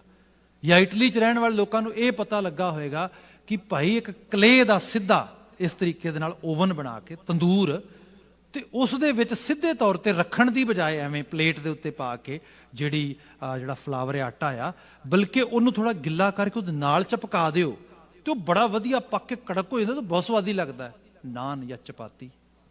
ਇਹ ਐਕਸਪੋਜ਼ਰ ਮੂਵਮੈਂਟ ਦੇ ਨਾਲ ਪਤਾ ਲੱਗਾ। ਪਰ ਐਂਡ ਆਫ ਦਾ ਡੇ ਜੇ ਪੇਟ ਦੀ ਅੱਗ ਦੂਰ ਹੋਣੀ ਹੈ, ਭੁੱਖ ਦੂਰ ਹੋਣੀ ਹੈ, ਤੇ ਉਹ ਤੇ ਹੋਣੀ ਤੇ ਅਨਾਜ ਨਾਲ ਹੀ ਹੈ, ਗ੍ਰੇਨ ਈਟਰ ਹੀ ਆ, ਇਹੀ ਚੀਜ਼ ਖਾਧੀ ਜਾ ਰਹੀ ਹੈ। ਸੋ ਥੋੜਾ ਫਾਰਮ ਬਦਲੀ ਉਸ ਰੂਪ ਦੇ ਵਿੱਚ। ਬੰਦੇ ਦੀਆਂ ਲੋੜਾਂ ਜਿਹੜੀਆਂ ਨੇ ਉਹ ਐਗਜ਼ੈਕਟਲੀ ਉਸੇ ਕਿਸਮ ਦੀਆਂ ਨੇ। ਹਾਂ, ਕਟਿੰਗ ਐਜ ਫੈਸ਼ਨ ਜਿਹੜਾ ਆ, ਇਸ ਕਿਸਮ ਦਾ ਟ੍ਰੈਂਡ ਇਹ ਪੁਰਾਣੇ ਸਮੇਂ ਵੀ ਰਿਹਾ।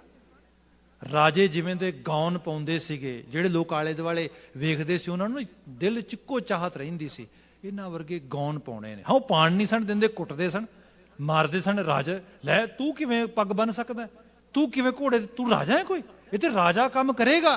ਹੌਲੀ ਹੌਲੀ ਗੁਰੂ ਸਾਹਿਬ ਨੇ ਤੇ ਆਜ਼ਾਦੀ ਦਿੱਤੀ ਨਾ ਸਾਰਿਆਂ ਨੂੰ, ਵੀ ਸਾਰੇ ਪਏ ਉਸ ਰੂਪ 'ਚ ਉਸ ਜੀਵਨ ਮਾਣੋ। ਪਰ ਅਦਰਵਾਈਜ਼ ਕੀ ਸੀਗਾ, ਚਿੱਤੇ ਸਾਰਿਆਂ ਦਾ ਕਰਦਾ ਸੀਗਾ। ਹੁਣ ਇਹ ਹੈ, ਹੁਣ ਅਫੋਰਡੇਬਿਲਟੀ ਵੱਧ ਗਈ, ਕਟਿੰਗ ਐਜ ਫੈਸ਼ਨ ਜਿਹੜਾ ਸਾਰੇ ਪਾ ਸਕਦੇ ਇਸ ਤਰੀਕੇ ਨਾਲ। ਦੁਨੀਆ ਨਹੀਂ ਬਦਲੀ, ਅੱਜ ਵੀ ਉਹੀ ਕੱਪੜਾ ਪੈ ਰਿਹਾ, ਥੋੜਾ ਰੂਪ ਬਦਲਿਆ ਉਹਦਾ, ਭੋਜਨ ਸਭ ਚੀਜ਼ਾਂ। ਬੰਦੇ ਦੀ ਜਿਹੜੀ ਜ਼ਹਿਨੀ ਤੌਰ ਤੇ ਲੋੜ ਆ, ਤੇ ਬਲਕਿ ਵਾਪਸੀ ਹੋ ਗਈ ਹੈ। ਹੁਣ ਵਾਪਸੀ ਹੋ ਗਈ ਹੈ ਕਿ ਕੱਲ ਤੱਕ ਪ੍ਰੋਸੈਸਡ ਫੂਡ ਖਾਧਾ ਜਾਂਦਾ ਸੀਗਾ, ਹੁਣ ਜ਼ੋਰ ਲੱਗ ਰਿਹਾ ਫੂਡ ਜਿੰਨਾ ਲੈਸ ਪ੍ਰੋਸੈਸਡ ਹੋਏ ਉਹਨਾਂ ਵਧੀਆ। ਰਾ ਫੂਡ ਖਾਓ, ਵੈਜੀਟੇਬਲ ਖਾਓ, ਫਰੂਟਸ ਖਾਓ, ਸਿੱਧੇ ਜੂਸ ਸਿੱਧਾ ਪੀਓ, ਪ੍ਰੋਸੈਸ ਨਾ ਹੋਏ। ਸੀਰੀਅਲ ਤੋਂ ਭੱਜ ਰਹੇ ਲੋਕੀ, ਆਨੇ ਆ ਪਰ ਪ੍ਰੋਸੈਸਡ ਹੋਇਆ, ਇੰਡਸਟਰੀਅਲ ਪ੍ਰੋਸੈਸ ਜਿਹੜਾ ਹੈਗਾ ਉਹ ਇਨਵੋਲਵ ਹੋ ਗਿਆ। ਸ਼ੂਗਰ ਆ, ਆਪ ਸੋਚ ਸਕਦੇ ਹੋ, ਸੁੱਕੀ ਗੰਨੇ ਦਾ ਸੁੱਕਾ ਜੂਸ, ਰਾ ਸ਼ੂਗਰ ਜਿਹੜੀ ਆ, ਐਕਚੁਅਲੀ ਇਹ ਆ ਸਭ ਤੋਂ ਮਹਿੰਗੀ ਆ। ਫਟੀਨੋ ਜਾ ਕੇ ਪਤਾ ਕਰਿਓ ਤੁਸੀਂ, ਕਦੀ ਅਸੀਂ ਪਿੱਛੇ ਚਲੇ ਜਾਈਏ ਤੇ ਬੰਦਾ ਕਹਿੰਦਾ ਲੈ ਮਿੱਠਾ ਕੱਚਾ ਰੋ, ਨਾ ਨਾ ਨਾ, ਕੱਚਾ ਮਿੱਠਾ ਨਹੀਂ, ਕਾੜ ਕੇ ਚੰਗੀ ਤਰ੍ਹਾਂ, ਐਨ ਚੰਗੀ ਤਰ੍ਹਾਂ, ਬਲਕਿ ਗੁੜ ਦੀ ਬਜਾਏ ਵੀ ਸਾਫ਼ ਕਰਕੇ, ਸ਼ੱਕਰ ਤੋਂ ਵੀ ਖੰਡ ਬਣਾ ਕੇ। ਹੁਣ ਪਤਾ ਲੱਗਾ ਨਹੀਂ ਨਹੀਂ, ਉਹ ਠੀਕ ਸੀ, ਉਹ ਬੈਟਰ ਸੀ। ਬੰਦਾ ਉਸੇ ਸਾਈਕਲ 'ਚ ਹੀ ਚੱਲ ਰਿਹਾ। ਇਸੇ ਤਰੀਕੇ ਨਾਲ ਜਿਹੜਾ ਸਕੂਲ ਆਫ ਥਾਟ ਆ, ਹੁਣ ਪਤਾ ਲੱਗ ਰਿਹਾ ਹੈ ਬਹੁਤੀ ਭੱਜ ਨੱਠ ਨਾਲੋਂ ਬੰਦਾ ਮੈਡੀਟੇਸ਼ਨ ਕਰੇ ਪਹਿਲੇ ਲੈਵਲ ਤੇ, ਬੜਾ ਜ਼ਰੂਰੀ ਹੈ। ਬੰਦੇ ਦੇ ਕੋਲ ਫੈਮਿਲੀ ਹੋਏ, ਪਰਿਵਾਰਕ ਜ਼ਿੰਦਗੀ ਉਹਦੇ ਵਿੱਚ ਜੀਏ, ਵੈਲਿਊ ਬੇਸਡ, ਕਦਰਾਂ ਕੀਮਤਾਂ ਤੇ ਆਧਾਰਿਤ ਜ਼ਿੰਦਗੀ ਜੀਏ। ਇਹੀ ਗੁਰਬਾਣੀ ਆ ਸਾਰੀ, ਇਹੀ ਸਿੱਖੀ ਦਾ ਕਲਚਰ ਆ। 15ਵੀਂ ਸਦੀ ਦਾ ਸੱਚ 21ਵੀਂ ਸਦੀ 'ਚ ਕਿਉਂ ਨਹੀਂ ਫੋਲੋ ਹੋ ਰਿਹਾ, ਬਲਕਿ ਵੱਡੇ ਲੈਵਲ ਤੇ ਫੋਲੋ ਹੋ ਰਿਹਾ। ਹੁਣ ਗੱਲ ਕੀਤੀ ਜਾ ਰਹੀ ਹੈ, ਜੇ ਤੁਸੀਂ ਇਸ ਜੀਵਨ ਨੂੰ ਆਨੰਦਿਤ ਵੇ ਨਾਲ ਜੀਣਾ ਆ ਭਾਈ, ਆਹੀ ਇੱਕ ਯੂਨੀਵਰਸਲ ਕ੍ਰਾਈਟੀਰੀਆ ਹੈਗਾ ਆ। ਗੁਰੂ ਬਾਬਾ ਜੀ ਨੇ ਇਹਨਾਂ ਸ਼ਬਦਾਂ 'ਚ ਇਹ ਬਾਤ ਮਨੁੱਖੀ ਮਨ ਨੂੰ ਸਮਝਾਉਣ ਵਾਸਤੇ ਕਈ ਐਂਗਲਸ ਤੋਂ ਪਰੋਸੀ ਹੈ, ਪਾਈ ਹੈ। ਇੱਥੇ ਬਚਨ ਮਹਾਰਾਜ ਨੇ ਜਿਹੜਾ ਲਿਖਿਆ ਹੈਗਾ, ਸਭ ਜ਼ਿਕਰ ਕਰਦੇ, ਗੁਰਮੁਖ ਜੁਗ ਚਾਰੇ ਹੈ ਜਾਤਾ। 4 ਯੁਗਾਂ ਦੇ ਵਿੱਚ ਇਹ ਸੱਚ ਆ, ਜਿੰਨੇ ਵੀ ਸੁਖ ਪ੍ਰਾਪਤ ਕਰਨਾ ਹੈ ਇਸ ਗੁਰੂ ਵੱਲ ਮੂੰਹ ਕਰਕੇ, ਇਹਨਾਂ ਸਿੱਖਿਆਵਾਂ ਨੂੰ ਅਡਾਪਟ ਕਰਕੇ ਕਰਨਾ ਹੈਗਾ ਆ। ਗੁਰਮੁਖ ਗੁਣ ਗਾਵੇ ਸਦਾ ਨਿਰਮਲ, ਸ਼ਬਦੇ ਭਗਤ ਕਰਾਵਣਿਆ। ਗੁਣ ਗਾਵੇ ਸਦਾ ਨਿਰਮਲ। ਕਈ ਵਾਰ ਇਹ ਵੀ ਹੋਏਗਾ, ਸਪੋਜ਼ ਕਰੋ ਕਿ ਜਿਹੜਾ ਗੁਣਗਾਨ ਕਰਨਾ ਆ, ਨਿਰਮਲ, ਮੈਲ ਰਹਿਤ ਹੋ ਕੇ, ਸਪੋਜ਼ ਜਿਵੇਂ ਗੁਰੂ ਬਾਬਾ ਜੀ ਬਿਆਨ ਕਰਦੇ ਬਾਣੀ ਦੇ ਵਿੱਚ, ਬਹੁਤ ਸਾਰਾ ਬਾਬਾ ਕਬੀਰ ਦਾ ਸ਼ਬਦ ਪੜ੍ਹਦੇ ਆ, ਉਹ ਕਹਿੰਦੇ ਕਿ ਹਾਲਤ ਇਹ ਗਜ ਸਾਢੇ ਤਹਿ ਧੋਤੀਆਂ, ਤਿਹਰੇ ਪਾਇਨ ਤਗ ਗਲੀ, ਜਿਨ੍ਹਾਂ ਜਪਮਾਲੀਆਂ ਲੋਟੇ ਨਦ ਹੱਥ ਨਿਬੱਗ, ਉਹ ਹਰ ਕੇ ਸੰਤਨਾ ਆਖੀਆਂ ਬਨਾਰਸ ਕੇ ਠੱਗ। ਬਾਬਾ ਕਬੀਰ ਜੀ ਇਹ ਕੌਣ ਨੇ? ਬਨਾਰਸ ਦੇ ਪਾਂਡੇ ਨੇ, ਪੁਜਾਰੀ ਨੇ, ਸਭ ਲੋਕ ਨੇ, ਧਰਮੀ ਲੋਕ ਨੇ। ਪਰ ਮੁਸ਼ਕਲ ਇਹ ਬਣ ਗਈ, ਧਰਮੀ ਦਿੱਖ ਹੈ, ਧਰਮ ਨਹੀਂ। ਪਰ ਇਹ ਨਹੀਂ ਗੁਰੂ ਬਾਬਾ ਜੀ ਧਰਮ ਤੋਂ ਬਾਗੀ ਨੇ, ਨਾ ਨਾ, ਬਲਕਿ ਧਰਮ ਨੂੰ ਤੇ ਪ੍ਰਮੋਟ ਕੀਤਾ ਜਾ ਰਿਹਾ। ਪਰ ਮੁਸ਼ਕਲ ਇਹ ਹੈ, ਧਰਮ ਦੇ ਨਾਂ ਤੇ ਬੰਦਾ ਕਿਸੇ ਭਰਮ ਵਿੱਚ ਜਾ ਰਿਹਾ ਹੈਗਾ। ਸੋ ਜਿੱਥੇ ਵੀ ਉਸ ਧਰਮ ਦੀ ਦਸ਼ਾ ਤੋਂ ਬੰਦਾ ਟੁੱਟ ਰਿਹਾ, ਗੁਰੂ ਮਹਾਰਾਜ ਨੇ ਉਸ ਚੀਜ਼ ਤੋਂ ਕਿਹਾ ਬਾਹਰ ਨਿਕਲ। ਬਾਕੀ ਗੱਲ ਗੁਣਗਾਨ ਕਰਨਾ, ਪੋਥੀਆਂ ਪੜ੍ਹਨੀਆਂ, ਅੱਖਰ ਗਿਆਨ ਨਾਲ ਜੁੜਨਾ, ਅੱਖਰਾਂ ਦੇ ਜ਼ਰੀਏ ਜੀਵਨ ਸੁਧਾਰਨਾ, ਇਹ ਤੇ ਗੁਰੂ ਸਾਹਿਬ ਨੇ ਬੜਾ ਜ਼ੋਰ ਲਾਇਆ। ਬਲਕਿ ਸਾਡੇ ਘਰ ਤੇ ਦੱਸਿਆ ਗਿਆ ਵੀ ਜਿਹੜਾ ਹੈਗਾ ਸਿਮਰਤ ਵੇਦ ਪੁਰਾਣ ਪੁਕਾਰਨ, ਪੋਥੀਆਂ ਨਾਮ ਬਿਨਾ ਸਭ ਕੂੜ ਗਾਲੀ ਹੋਛੀਆਂ। ਸਾਨੂੰ ਤੇ ਕਿਹਾ ਗਿਆ ਵੇਦ ਕਤੇਬ ਕਹੋ ਮਤ ਝੂਠੇ, ਝੂਠਾ ਜੋ ਨਾ ਵਿਚਾਰੀ ਭਲੇ ਬੰਦੇ ਦੁਨੀਆ ਦੀ ਕੋਈ ਰਚਨਾ ਵੀ ਸੁੱਟ ਪਾਉਣ ਯੋਗ ਨਹੀਂ, ਪਰ ਉਸ ਨੂੰ ਸਹੀ ਤਰੀਕੇ ਨਾਲ ਪੜ੍ਹ ਕੇ ਉਹਦੇ ਚੋਂ ਜੀਵਨ ਸਿੱਖਣਾ ਆ, ਨਾ ਕਿ ਬੰਦੇ ਦੀ ਜਿਹੜੀ ਭਾਵਨਾ ਆ, ਭਾਵਨਾ ਨਿਰਮਲ ਹੋਏ। ਗੁਣ ਗਾਇਨ ਕਰਨ ਦਾ ਤਰੀਕਾ ਇਹੋ ਹੀ ਹੈ, ਆਪ ਸੁਧਾਰੇ ਆਪਣੇ ਆਪ ਨੂੰ, ਦੂਜਿਆਂ ਨੂੰ ਸੁਧਰਨ ਵਾਸਤੇ ਪ੍ਰੇਰਨਾ ਬਣੇ, ਇਨਸਪੀਰੇਸ਼ਨ ਬਣੇ। ਮੈਂ ਰੱਬ ਦੇ ਵਿਸ਼ਵਾਸ ਦੀਆਂ ਗੱਲਾਂ ਕਰਾਂ, ਸਭ ਕੁਝ ਕਰਾਂ, ਜਦੋਂ ਵਕਤ ਬਣੇ ਮੇਰੇ ਅੰਦਰ ਨਾ ਰੱਬ ਦਾ ਡਰ ਹੋਏ, ਨਾ ਰੱਬ ਦਾ ਪਿਆਰ ਹੋਏ, ਇਸ ਤਰੀਕੇ ਨਾਲ ਤੇ ਇਹ ਚੀਜ਼ਾਂ ਲੰਬਾ ਸਮਾਂ ਨਹੀਂ ਰਹਿੰਦੀਆਂ। ਮਤਲਬ ਇਹ ਬੰਦਾ ਆਪਣੇ ਆਪ ਤੋਂ ਤੇ ਲੁਕਾਉਣ ਦੀ ਟਰਾਈ ਕਰ ਸਕਦਾ ਹੈ, ਪਰ ਆਲਾ ਦੁਆਲਾ ਜਿਹੜਾ ਆ ਇਹ ਕੁਦਰਤ ਦਾ ਰੂਪ ਆ, ਤੇ ਇਸੇ ਕੁਦਰਤ 'ਚ ਕਾਦਰ ਬੈਠਾ ਹੈ। ਕਾਦਰ ਦੀ ਕੁਦਰਤ ਸਭ ਚੀਜ਼ਾਂ ਚਾਕ ਕਰ ਦਿੰਦੀ ਹੈ। ਜਿੰਨਾ ਮਰਜ਼ੀ ਕੋਈ ਲੁਕੋ ਲੇ, ਅੰਦਰ ਦੇ ਪਰਦੇ ਚਾਕ ਹੋ ਕੇ ਸਭ ਬਾਹਰ ਆ ਜਾਂਦਾ ਹੈਗਾ। ਇਹ ਤੇ ਅੱਜ ਸਾਰੀ ਦੁਨੀਆ ਮੰਨ ਰਹੀ ਇਸ ਚੀਜ਼ ਨੂੰ ਕਿ ਅੰਦਰ ਇੰਟੀਗ੍ਰਿਟੀ ਇਹਨੂੰ ਕਹਿੰਦੇ ਆ ਨਾ, ਟਰੂਥਫੁਲਨੈਸ, ਅੰਦਰੋਂ ਬਾਹਰੋਂ ਇੱਕ ਹੋ ਜਾਓ। ਅੱਜ ਦੇ ਮੈਂਟਲ ਹੈਲਥ ਦੇ ਵਿੱਚ ਡੂਅਲ ਪਰਸਨੈਲਿਟੀ ਡਿਸਆਰਡਰ, ਦੁਵੱਲੀ ਸ਼ਖਸੀਅਤ ਬੰਦੇ ਦੀ ਮਾਰਦੀ, ਘਾਤਕ ਬਿਮਾਰ ਹੋ ਗਿਆ ਬੰਦਾ, ਬਾਹਰੋਂ ਹੋ ਰਿਹਾ ਅੰਦਰੋਂ ਹੋ ਰਿਹਾ, ਮਰੇਗਾ ਲੇਟਰ ਔਰ ਸੂਨਰ। ਇਹ ਚੀਜ਼ ਜਿਹੜੀ ਹੈ ਇਹ ਕੁਝ ਵੀ ਨਹੀਂ ਛੱਡੇਗੀ ਪੱਲੇ। ਇਸ ਲਈ ਜਿੰਨਾ ਜਲਦੀ ਹੋ ਸਕੇ ਜੋ ਅੰਦਰ ਆ, ਬਲਕਿ ਉਹ ਕਹਿੰਦੇ ਜੇ ਅੰਦਰ ਕੁਝ ਮਾੜਾਪਨ ਵੀ ਚੱਲ ਰਿਹਾ, ਬੋਲ ਕੇ ਦੱਸ, ਸੁਧਾਰ ਹੋ ਸਕਦਾ। ਜੇ ਲੁਕੋਏਗਾ, ਜੇ ਉਹਨੂੰ ਓਪਰੈਸ ਕਰੇਗਾ, ਜੇ ਹਾਈਡ ਕਰੇਗਾ, ਲੰਬਾ ਸਮਾਂ ਨਹੀਂ ਕਰ ਸਕੇਗਾ। Be honest, be truthful, then you can actually get some kind of treatment, you can come out of that misery, otherwise it will overtake you. ਇਸ ਲਾਈਫ ਜਿਹੜੀ ਹੈ ਇਹੀ ਅਲਾਮਤ ਹੈ ਸਭ ਤੋਂ ਵੱਡੀ। ਇੱਥੇ ਬਾਬਾ ਜੀ ਨੇ ਬਿਆਨ ਕੀਤਾ, ਉਹ ਭਲੇ ਬੰਦੇ ਨਿਰਮਲ ਮੈਲ ਰਹਿਤ ਗੁਣ ਗਾ, ਸਿਫਤ ਸਲਾਹ ਕਰ, ਭਗਤੀ ਕਰਨੀ, ਭਜਨ ਬੰਦਗੀ ਕਰਨੀ, ਕੀਰਤਨ, ਗੁਰਬਾਣੀ, ਪਠਨ ਪਾਠਨ, ਮੈਡੀਟੇਸ਼ਨ, ਸਿਮਰਨ, ਸਭ ਚੀਜ਼ਾਂ ਇਹ ਭਲੇ ਦੀਆਂ ਨੇ, ਪਰ ਨਿਰਮਲ, ਵਿਖਾਵਾ ਕੋਈ ਨਹੀਂ ਇਹਦੇ 'ਚ, ਮੈਲ ਰਹਿਤ, ਭਾਵਨਾ ਕਲੀਅਰ ਹੋ ਕੇ, ਅਰਦਾਸਾਂ ਤਰਲੇ ਅੰਦਰ ਤੋਂ ਉਸ ਰੂਪ ਵਿੱਚ ਬਾਤ ਕੀਤੀ। ਕਿਆ ਗੁਰਮੁਖ ਗੁਣ ਗਾਵੇ ਸਦਾ ਨਿਰਮਲ, ਸ਼ਬਦ ਦੇ ਭਗਤ ਕਰਾਵਣਿਆ। ਤੇ ਭਗਤੀ ਦਾ ਰਾਹ ਸ਼ਬਦ ਦਾ ਰਾਹ ਆ। ਜੇ ਬੰਦੇ ਦੇ ਜੀਵਨ ਦਾ ਕਲਿਆਣ ਹੋਏਗਾ ਤੇ ਸ਼ਬਦ ਹੀ ਉਹਦਾ ਸੋਰਸ ਬਣੇਗਾ। ਬਾਜ ਗੁਰੂ ਹੈ ਅੰਧ ਅੰਧਾਰਾ, ਤੁਸੀਂ ਸ਼ਬਦ ਵਾਲੇ ਪਾਸਿਓਂ ਟੁੱਟ ਜਾਓਗੇ। ਅੰਧ ਅੰਧਾਰਾ, ਅਮੂੜਤਾ ਹੀ ਅਮੂੜਤਾ ਆ। ਮਤਲਬ ਮਾਫੀ ਮੰਗਾਂਗਾ, ਬੰਦਾ ਬਿਮਾਰ ਆ, ਕੋਵਿਡ 'ਚ ਜਾ ਰਿਹਾ ਨਾ, ਕੋਵਿਡ-19 ਦੇ ਵਿੱਚ ਐਕਸਪੋਜ਼ਰ ਹੈ 4 ਚੁਫੇਰੇ ਦਾ, ਇਹਦੀ ਜਿਹੜੀ ਹੈਗੀ ਹੈ ਇਹਦਾ ਉਸ ਤਰੀਕੇ ਨਾਲ ਕਮਿਊਨਿਟੀ ਟਰਾਂਸਮਿਸ਼ਨ ਹੋ ਰਿਹਾ, ਕਹਿੰਦੇ ਇੱਕ ਦੂਜੇ ਤੋਂ ਜਿਹੜਾ ਹੈਗਾ ਵੱਧ ਰਿਹਾ ਹੈਗਾ।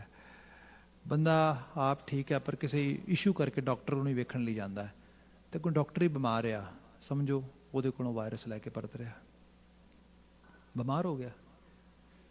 ਬੰਦਾ ਆਪ ਵੀ ਬਿਮਾਰ ਆ, ਜਿਨ੍ਹਾਂ ਨੇ ਤਿਮਾਰਦਾਰੀ ਕਰਨੀ ਉਹ ਵੀ ਬਿਮਾਰ ਨੇ, ਬਿਮਾਰਾਂ ਦੇ ਨਾਲ ਤੁਰੇ ਫਿਰਦੇ, ਅੰਧ ਅੰਧਾਰੇ ਅਵਸਥਾ ਆ, ਹਨੇਰਗਰਦੀ, ਕੁਛ ਵੀ ਪੱਲੇ ਨਹੀਂ ਪੈ ਰਿਹਾ, ਜਾਵੇ ਤੇ ਜਾਵੇ ਕਿੱਧਰ। ਅੱਜ ਤੇ ਮੈਂ ਅਜੇ ਹੁਣੇ ਸਟੇਟਸ ਦੀ ਬਾਈ ਚਾਂਸ ਬਾਤ ਹੋਈ ਸੀ, ਤੇ CBC ਦੇ ਮੈਂ ਇਸੇ ਹਫ਼ਤੇ ਇੱਕ ਪ੍ਰੋਗਰਾਮ ਦੇਖ ਰਿਹਾ ਸੀਗਾ, ਤਾਂ ਉਹ 'ਚੋਂ ਕਹਿੰਦੇ ਕਿ ਕਦੀ ਸਮਾਂ ਸੀਗਾ ਜਦੋਂ ਸਟੇਟ ਇਹ ਕਹਿੰਦੀ ਸੀ, ਸਟੇਟ ਮੀਨ ਜਿਹੜੀ ਗਵਰਨਮੈਂਟ ਹੈ, ਗਵਰਨਮੈਂਟ ਇਹ ਕਹਿੰਦੀ ਸੀ ਕਿ don't worry, we are here, we will take care. ਲੋਕੀ ਕਹਿੰਦੇ ਸੀ ਦੈਟਸ ਓਕੇ। ਹੁਣ ਸਟੇਟ ਨੇ ਗੱਲ ਕਹਿਤੀ ਹੈ, ਕਹਿੰਦੇ ਹੁਣ ਹਾਲਤ ਇਹ ਬਣ ਗਈ ਹੈ, ਜਦੋਂ ਸਟੇਟ ਇਹ ਕਹਿੰਦੀ ਹੈ ਵੀ don't worry, we will take care, ਲੋਕੀ ਡਰ ਜਾਂਦੇ ਵੀ ਮਾਰੇ ਗਏ। ਹੁਣ ਕੋਈ ਮੁਸੀਬਤ ਵੱਡੀ ਖੜੀ ਹੋਏਗੀ, ਕਿਉਂਕਿ ਜਿਹੜਾ ਸਟੇਟ ਇੰਟਰਸਟ ਆ ਉਹ ਬਦਲ ਚੁੱਕਾ ਆ, ਬੇਵਿਸ਼ਵਾਸੀ ਵੱਧ ਗਈ ਹੈ। ਇਸ ਹਾਲਤ ਦੇ ਵਿੱਚ ਕਿੱਧਰ ਜਾਵਾਂਗੇ? ਐਗਜ਼ੈਕਟਲੀ ਇਹੋ ਹਾਲਤ ਫਿਰ ਹਰ ਇੰਸਟੀਟਿਊਸ਼ਨ ਦੀ ਬਣਦੀ ਲੱਗੀ ਜਾ ਰਹੀ ਹੈ। ਬੰਦਾ ਬੇਭਰੋਸਗੀ 'ਚ ਜੀ ਰਿਹਾ ਹੈਗਾ, ਤੇ ਇੱਕ ਦਿਨ ਐਸਾ ਆਉਂਦਾ ਬੇਭਰੋਸਗੀ ਤੋਂ ਬਹੁਤ ਵੱਧ ਜਾਏ ਨਾ, ਬੰਦੇ ਦੇ ਆਪਣੇ ਆਪ ਤੇ ਭਰੋਸਾ ਹਟ ਜਾਂਦਾ। ਅਨਾਰਕੀ ਇੱਥੋਂ ਆਉਂਦੀ ਹੈ। ਇੱਥੋਂ ਫਿਰ ਬੰਦਾ ਕਹਿੰਦਾ ਜਾਂ ਮਰ ਜਾਓ ਜਾਂ ਮਾਰ ਦਿਓ, ਕਤਲੋ ਗਾਰਤ। ਇਹ ਬੜੀ ਖਤਰਨਾਕ ਹਾਲਤ ਹੈ ਮਨੁੱਖਤਾ ਦੀ, ਉਸ ਪਸ਼ੂ ਬਿਰਤੀ, ਜੰਗਲ ਰਾਜ ਹੀ ਹੁੰਦਾ ਹੈ। ਸਾਹਿਬ ਮਹਾਰਾਜ ਨੇ ਬਿਆਨ ਕੀਤਾ, ਬਾਜ ਗੁਰੂ ਹੈ ਅੰਧ ਅੰਧਾਰਾ, ਜਮਕਾਲ ਗ੍ਰਠੇ ਕਰਹਿ ਪੁਕਾਰਾ। ਜਮਕਾਲ ਗਰਸੀ ਰਿਹਾ ਲਗਾਤਾਰ, ਜਮ ਦਾ ਜਿਹੜਾ ਜ਼ੋਰ ਹੈ ਪੈ ਰਿਹਾ, ਵੱਧ ਰਿਹਾ ਹੈਗਾ। ਅਗਲਾ ਬਚਨ ਹੈ, ਅੰਧਿਨ ਰੋਗੀ ਬਿਸ਼ਟਾ ਕੇ ਕੀੜੇ, ਬਿਸ਼ਟਾ ਗੰਦਗੀ, ਸਟੂਲ, ਹੂ ਲਾਈਕਸ, ਕੋਈ ਵੀ ਨਹੀਂ। ਤੇ ਐਕਚੁਅਲੀ ਜਿਹੜਾ ਸਭ ਤੋਂ ਵੱਡੀ ਗੰਦਗੀ ਹੈ, ਤੁਸੀਂ ਸ਼ਾਇਦ ਮੈਂਟਲ ਹੈਲਥ 'ਚ ਇੱਕ ਸਾਡੇ ਡਿਸਆਰਡਰ ਹੁੰਦਾ OCD, ਜਿਹੜਾ ਬੜਾ ਓਬਸੈਸਿਵ ਬੰਦੇ 'ਚ ਇੱਕ ਡਿਸਆਰਡਰ ਆਉਂਦਾ ਹੈਗਾ, ਤੇ ਉਹਦੇ 'ਚ ਇੱਕ ਉਹਦਾ ਲੱਛਣ ਇਹ ਹੁੰਦਾ, ਬੰਦਾ ਵਾਰ-ਵਾਰ ਹਾਥੀ ਧੋਈ ਜਾਂਦਾ, ਹਾਥੀ ਧੋਈ ਜਾਂਦਾ। ਐਕਚੁਅਲੀ ਕੋਈ ਥਾਟ ਤੰਗ ਕਰ ਰਿਹਾ, ਉਹ ਤੋਂ ਭੱਜਣਾ ਚਾਹ ਰਿਹਾ, ਸੌਰੀ ਟੂ ਸੇ, ਅੱਜ ਤੁਸੀਂ ਹਾਲਤ ਦੇਖੋ, ਕੁਦਰਤ ਕੀ ਸਿਖਾ ਰਹੀ ਹੈ ਸਾਨੂੰ। COVID-19, it's not a random thing which is happening in all over the globe. No, ਇਹ ਬੜੀ ਸਿੱਖਿਆਦਾਇਕ ਚੀਜ਼ ਹੈ। ਬੰਦੇ ਸਿਰਫ ਇਹ ਇੱਕ ਵਾਇਰਸ ਨਹੀਂ ਹੈਗਾ ਜਿਹਦੇ ਕਰਕੇ ਇਹ ਹੋ ਰਿਹਾ ਹੈ। ਵਿਸ਼ਟਾ ਕੇ ਕੀੜੇ ਗੰਦਗੀ ਫੈਲਾ ਲਈ ਚਾਰ ਚਪੇਰੇ। ਇਹ ਸੈਲਫ ਐਨਾਲਿਸਿਸ ਦਾ ਟਾਈਮ ਹੈ। ਇਹ ਜਿਹੜਾ ਨੋਵਲ ਵਾਇਰਸ ਆਇਆ ਨਾ, ਕੁਝ ਸਿਖਾਉਣ ਆਇਆ ਹੈਗਾ। ਇਹ ਜਿਹੜਾ ਬਚਨ ਆਇਆ, ਬਾਬਾ ਜੀ ਨੇ ਕਿਹਾ, ਅਨਦਿਨ ਰੋਗੀ ਵਿਸ਼ਟਾ ਕੇ ਕੀੜੇ, ਵਿਸ਼ਟਾ ਮੈਂ ਦੁੱਖ ਪਾਵਣਿਆ, ਤੇ ਗੰਦਗੀ ਚ ਕਿਹਨੂੰ ਸੁੱਖ ਮਿਲਿਆ ਹੈ? ਦੁੱਖ ਹੈ। ਅੰਤਲੀ ਲਾਈਨ ਹੈ ਬਿਲਕੁਲ, ਗੁਰਮੁਖ ਆਪੇ ਕਰੇ ਕਰਾਏ। ਬਾਕੀ ਭਰੋਸੇ ਵਾਲੇ ਨੂੰ ਇਹ ਪਤਾ ਆ, ਕਰਨ ਕਰਾਉਣ ਵਾਲਾ ਆਪੇ ਆਪ ਹੈ। ਮੈਂ ਆਪਣਾ ਰੋਲ ਪ੍ਰੋਪਰਲੀ ਪਲੇ ਕਰਾਂ, ਇਹ ਮੇਰੀ ਜ਼ਿੰਮੇਵਾਰੀ ਹੈ। ਗੁਰਮੁਖ ਆਪੇ ਕਰੇ ਕਰਾਏ, ਗੁਰਮੁਖ ਹਿਰਦੈ ਵੁੱਠਾ ਆਪ ਆਏ। ਜਿਹੜਾ ਗੁਰੂ ਵੱਲ ਮੂੰਹ ਕਰਦਾ ਤੇ ਹਿਰਦੇ 'ਚ ਆਪ ਵੁੱਠ ਪੈਂਦਾ। ਭਾਵ ਜੀਵਨ ਦੀ ਚੜ੍ਹਦੀ ਕਲਾ ਦੀ ਕਿਸੇ ਵੱਡੀ ਚਿਣਗ ਦੇ ਨਾਲ ਉਹ ਆਪਣੇ ਜੀਵਨ ਦੇ ਅਸਲ ਅਮਲ ਵਾਲੇ ਪਾਸੇ ਲੱਗ ਜਾਂਦਾ ਹੈਗਾ। ਨਾਨਕ ਨਾਮ ਮਿਲੈ ਵਡਿਆਈ, ਪੂਰੇ ਗੁਰ ਤੇ ਪਾਵਣਿਆ। ਹੈ ਨਾਨਕ, ਨਾਮ ਹੀ ਸ਼ੋਭਾ, ਨਾਮ ਹੀ ਵਡਿਆਈ ਹੈ, ਤੇ ਪੂਰੇ ਗੁਰ ਤੋਂ ਹੀ ਪ੍ਰਾਪਤ ਹੋ ਸਕਦੀ ਹੈ। ਸਾਹਿਬ ਰਹਿਮਤ ਕਰਨ, ਅਸੀਂ ਗੁਰੂ ਆਸ਼ੇ ਮੁਤਾਬਕ ਜੀਵਨ ਜੀਣ ਲਈ ਪ੍ਰੇਰਿਤ ਹੋਈਏ, ਉਸ ਪਾਸੇ ਚੱਲ ਸਕੀਏ। ਇੰਨੀਆਂ ਕੁ ਬੇਨਤੀਆਂ ਨਾਲ ਖਿਮਾ, ਭੁੱਲਾਂ ਗਲਤੀਆਂ ਨਾ ਚਿਤਾਰਿਓ ਜੇ। ਸਭ ਪ੍ਰੇਮ ਕਹਿ ਦੇਣਾ ਜੀ।